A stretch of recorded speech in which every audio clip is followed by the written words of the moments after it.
Pourquoi est-ce que les gens échouent souvent à lancer leur projet immobilier ou de construction en Afrique? On va en parler juste maintenant. Mais avant cela, déjà, je vais poser le cadre. Je fais la vidéo aujourd'hui pour ces personnes-là, pour ceux qui veulent lancer un projet de construction en Afrique ou qui veulent acheter de l'immobilier, ou pour ceux qui sont lancés dans un projet et qui galèrent à le boucler parce qu'ils sont arnaqués ou parce qu'ils sont complètement à l'ouest par rapport à ce que font leurs entrepreneurs sur le terrain. Cette vidéo va concerner principalement deux pays, le Cameroun et le Sénégal, où nous sommes actifs, où nous vivons des situations tous les jours et on voit exactement quels problèmes les gens rencontrent. Je vais vous donner en fait certains éléments pour que vous, si vous souhaitez construire au Cameroun ou au Sénégal ou acheter un lopin de terre dans ces deux pays-là, que vous puissiez ne pas tomber dans ces panneaux. Donc il faut bien que vous soyez conscient que c'est des éléments qui sont très importants et qu'on rencontre au quotidien et que si ça arrive à telle personne, ça peut aussi vous arriver à vous aujourd'hui ou demain. On en parle juste après. Bonjour à toi, je suis Franck Kenyé, bienvenue sur ma chaîne Diaspora Impact Business. Ici, nous parlons entrepreneuriat, investissement, business, entrepreneuriat, mindset. Je partage en fait tous les éléments pour que tu puisses devenir un entrepreneur, un investisseur aguerri et bien entendu réussir, que ce soit en Occident ou en Afrique. Si cette thématique t'intéresse, j'invite donc à t'abonner à la chaîne, activer la notification pour ne rien louper ce qu'on va publier ici. Je t'invite aussi à aller sur notre site Diaspora Impact Business où tu vas voir toutes les ressources gratuites que nous offrons et tu pourras choisir ce qui te correspond, ce qui te convient, ce qui te plaît pour pouvoir aussi développer cette culture entrepreneuriale et d'investisseur. On va y tout de suite, le lien est en dessous et tu vas faire ton choix. Aujourd'hui, on va parler en fait d'un élément qui est très important. Vous savez que moi, en termes de foncier d'immobilier, je suis très au point par rapport aux problèmes que les gens rencontrent sur le terrain parce qu'on en rencontre aussi tous les jours auxquels on résout. Par exemple, j'étais encore aujourd'hui avec une dame qui a lancé un chantier à R+2 à Douala, au Cameroun. Elle a une vraie difficulté avec son entrepreneur sur le terrain, quelqu'un que la famille l'a présenté, pour seulement suivre son projet. Donc elle me dit que je n'arrête pas de casser ici, j'ai cassé là-bas, j'ai cassé la fondation, j'ai cassé la toiture, j'ai cassé. Parce que derrière, le monsieur, il n'y a pas de suivi d'abord de 1. Le monsieur ne donne pas les éléments concrets et réels. Je ne sais pas si le monsieur est professionnel, elle n'a pas de plan pour suivre. En fait, elle avance complètement à l'aveugle. Et elle m'a dit en fait que je vous contacte parce que j'ai essayé de passer par quelqu'un, on m'a présenté un charpentier qui est venu sur le site, qui a fait un travail qui a coûté 2 fois moins cher que ce que le gars que la famille m'a présenté me facturait tout le temps. Donc ça l'a mis la puce à l'oreille que peut-être la personne qui est là tout le temps, c'est la personne qu'il faut pour son projet.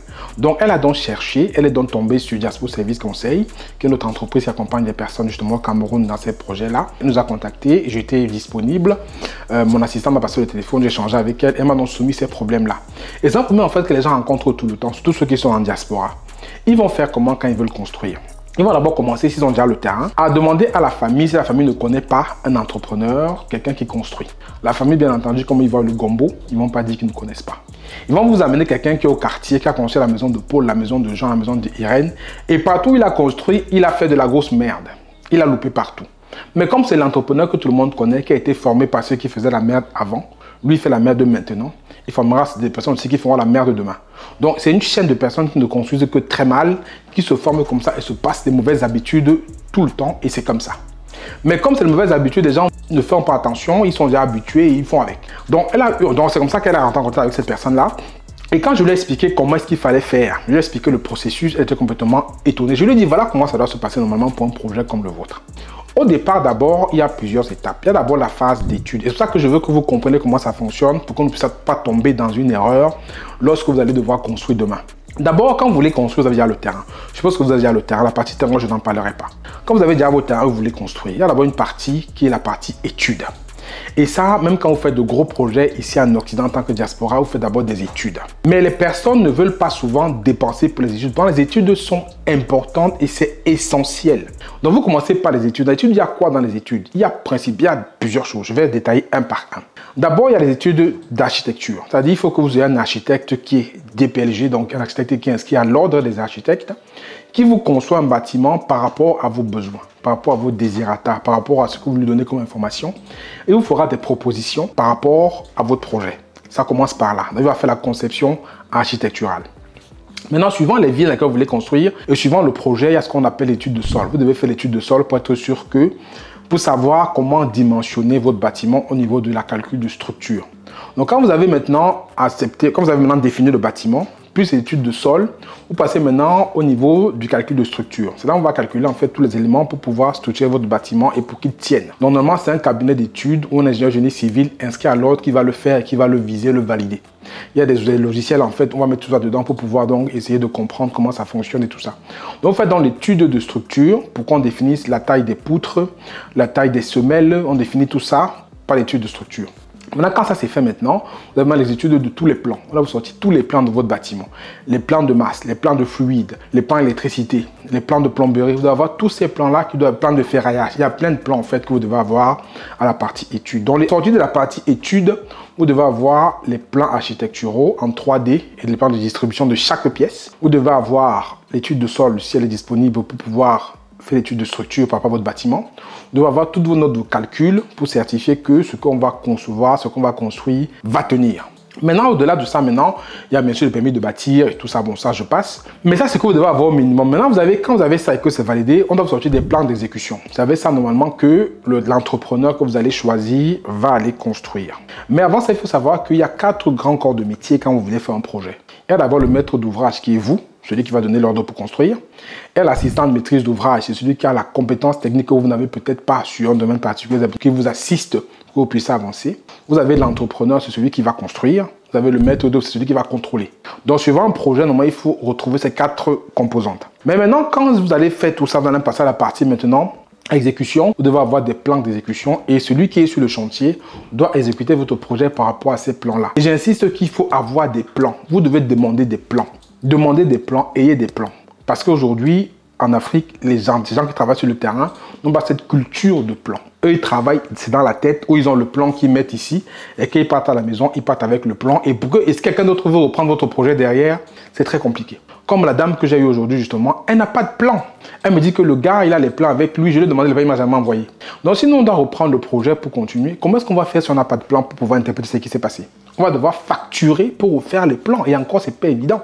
Ça fait double dépense. Alors que quand vous avez vos plans que vous avez payés et que vous voulez changer de prestataire ou juste faire la maintenance de votre installation, vous prenez les plans, vous les lisez et c'est bon dedans en fait. Mais les gens font beaucoup cette erreur là parce qu'ils ne connaissent pas, ils ne sont pas conseillés. Ils ne sont pas néophytes, c'est qui m'amène déjà à la deuxième erreur, parce que la première erreur, c'est justement ce que j'ai expliqué, qu'ils ne connaissent pas le process. Je vous ai expliqué le process. La deuxième erreur, c'est que justement, les gens ne font pas confiance, ils ne veulent pas se faire accompagner.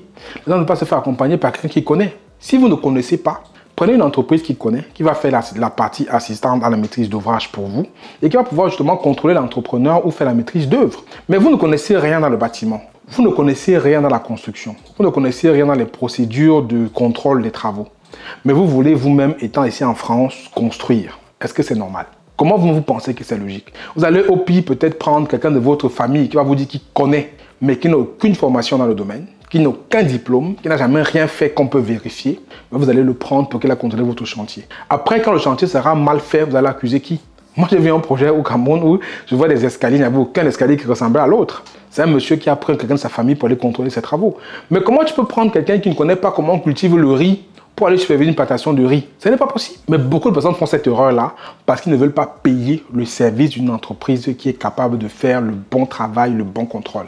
Ils vont fuir le coût du service. Alors que le coût du service que tu fuis ici, ça va te coûter beaucoup plus cher quand il va falloir que tu rattrapes le mur, que tu casses le truc, que tu casses ceci.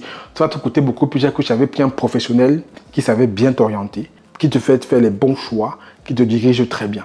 Donc, il faut bien réfléchir si c'est que tu refuses de payer aujourd'hui, ne coûtera pas 5, 10, 15, 20 fois plus cher quand tout sera déjà avancé. Parce que plus un projet avance, plus la personne se loupe, plus ça coûte plus cher de corriger. Moi, je dis parce que moi, je connais ça sur mon chantier. J'ai pris un artisan qui m'a loupé la fondation. Ça m'a coûté doublement le prix de reprendre tout ça. Je vous en parle parce que c'est les erreurs que moi aussi j'ai commises. Et je veux que vous évitez de les commettre. Donc, faites très attention. C'est la deuxième erreur que les gens commettent. Troisième erreur, en fait, c'est que souvent, les gens ne savent même pas ce qu'ils veulent. C'est-à-dire que les gens sont dans une logique où ils veulent faire de beaux projets, mais ils ne sont pas prêts à mettre les moyens pour avoir de beaux projets. Quand vous êtes ici en Occident et que vous voulez construire, vous savez faire. On vous donne le canevas que vous suivez. Il faut passer par l'architecte, il faut l'autorisation de la mairie, il faut faire ceci. Vous suivez ça étape par étape et scrupuleusement. On vous dit qu'il faut un contrôle, il faut une entreprise comme ça. Mais quand vous allez en Afrique, pourquoi vous voulez faire différemment? Expliquez-moi un peu, j'ai du mal à comprendre. Parce que l'Afrique, c'est le pays où, l'Afrique, c'est un continent de personnes qui n'ont pas de cerveau. Parce que le Cameroun, le Sénégal, la Côte d'Ivoire, les gens ne réfléchissent pas là-bas ou quoi. Quand vous êtes ici en France ou en Allemagne, vous voulez construire, vous suivez les choses, vous faites des choses convenablement étape par étape. Mais quand tu fais ton chantier au Cameroun, tu fais wassa wassa. Ça ne marche pas comme ça. Suis convenablement et on est là pour ça, justement, pour pouvoir donc t'aiguiller pas à pas et t'éviter de tomber dans ces erreurs-là, de tomber dans ce que tu vas pleurer plus tard en faisant un chantier qui t'aura coûté 15-20 millions mais qui n'a ressemblé à rien. La quatrième erreur en fait que les gens font souvent, c'est qu'ils ne savent pas se projeter comme est-ce qu'ils veulent. La dame d'aujourd'hui qu'on a eue par exemple, elle parle des finitions, mais elle ne se connaît même pas déjà le coût des finitions. Alors que normalement, un professionnel va pouvoir vous indiquer par rapport à vos finitions, quel est à peu près le coût au mètre carré pour que la personne se positionne. Parce que souvent, les personnes veulent des maisons qui sont finies comme des maisons à Hollywood, mais ils ont le budget des maisons qu'on construit à, je sais pas, à rue Mangué ou à un faux quartier en Afrique. On ne peut pas. Si tu veux des finitions dans certains standings, il faut que ton budget soit aussi au même standing. Parce que comme je dis toujours aux personnes qu'on accompagne, il y a des finitions de 10 000 comme des finitions de 1 million. Tout dépend de ce que tu veux comme finition. Mais souvent, les personnes, comme ils ne connaissent pas, elles vous disent que je veux le marbre ici, je veux ceci là, je veux nanana. Mais quand vous lui donnez le prix, il va dire que c'est trop cher parce qu'il ne connaît pas. Maintenant, quand vous allez lui dire que baisse en fait tes prétentions pour avoir ce que tu veux, il va dire non. Et ce qui va se passer en fait, c'est qu'il va aller prendre quelqu'un au quartier qui va peut-être payer moins cher qu'une entreprise conventionnelle, mais qui va lui faire du sale travail, qui va le voler, qui ne saura pas comment lui donner des plans par la suite. Et après, il va se plaindre quand il aura un problème électrique, il ne saura pas comment le dépanner.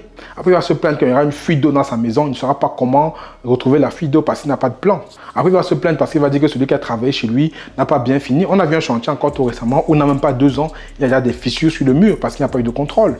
Donc, arrêtez de fuir le service. Ici, en Occident, comme vous êtes diaspora, vous payez le service, vous êtes content de payer le service. Ayez aussi cette mentalité de payer le service quand vous construisez en Afrique. Ce que vous allez dépenser en termes de service, vous allez le récupérer x 10, x 15 beaucoup plus tard. Comme on dit souvent en termes d'adage, si vous avez peur de ce que va vous coûter un professionnel, vous n'imaginerez même pas ce que vous coûtera un incompétent. Vous allez peut-être payer un professionnel, mais vous allez passer avec un incompétent qui va vous coûter peut-être 2-3 fois beaucoup plus cher. Donc arrêtons ça, revenons sur comment est-ce qu'on travaille ici. Vous avez un projet de construction au Cameroun, au Sénégal ou un problème d'achat immobilier, contactez-nous chez Diaspora Service Conseil. On va pouvoir vous accompagner à construire clairement. C'est-à-dire on est capable de prendre votre projet depuis les études jusqu'à la remise des clés. On est capable de vous accompagner sur toute la chaîne. Vous avez déjà engagé votre projet à un certain niveau. On est capable de reprendre derrière un entrepreneur qui a été défaillant ou qui ne nous a pas donné satisfaction. Ou vous avez déjà tout fini en termes de gros. Eux, vous voulez seulement faire des finitions. On peut aussi vous accompagner à ce niveau-là. Donc, ça dépend de votre projet. Si vous avez besoin de nos services, le numéro pour vous contacter est là en dessous. Ou vous allez sur notre site Diaspora Impact Business sur la partie immobilier et vous renseignez donc vos éléments de contact et on va vous contacter pour discuter de votre projet et par la suite, on pourra voir comment vous aider. Et des fois, pour Diaspora Impact Business, j'espère que la vidéo vous a plu. C'est le cas, likez, commentez, partagez. Et partagez au maximum de personnes pour les éviter de tomber dans les pièges que j'ai évoqués dans cette vidéo-là, afin qu'eux aussi puissent construire avec toute sérénité en Afrique. Parce que la construction, c'est quand même un budget. Et l'argent que vous mettez sur la table, on le gagne durement. Vous n'allez pas souffrir pour gagner de l'argent ici avec beaucoup de difficultés. Et le dilapider comme ça et le perdre en Afrique. Parce qu'il faut comprendre que lorsque vous venez de la diaspora pour construire en Afrique, les entrepreneurs là-bas vous voient en fait comme des billets de banque qui marchent en fait. Donc eux ne voient pas le service, ils voient juste que je vais dire ça à la personne, billet de banque qui marche, il va vouloir vous arnaquer. Donc pour éviter ça, passez par des personnes comme Diaspora Service Conseil, on fera l'intermédiaire pour vous et on pourra vous garantir un projet clé en main, afin que vous puissiez vous soucier de quoi que ce soit. Contactez-nous si vous souhaitez en savoir beaucoup plus. Comme je vous ai dit, le lien Diaspora Impact Business est là. Vous allez sur l'onglet immobilier et voilà. Et après, on vous prend rendez-vous et vous discutez avec nous et on va voir comment on peut vous aider. J'espère que la vidéo vous a plu. Likez, commentez. C'était Franck Kenya. À très bientôt. Prenez soin de vous. Ciao, ciao.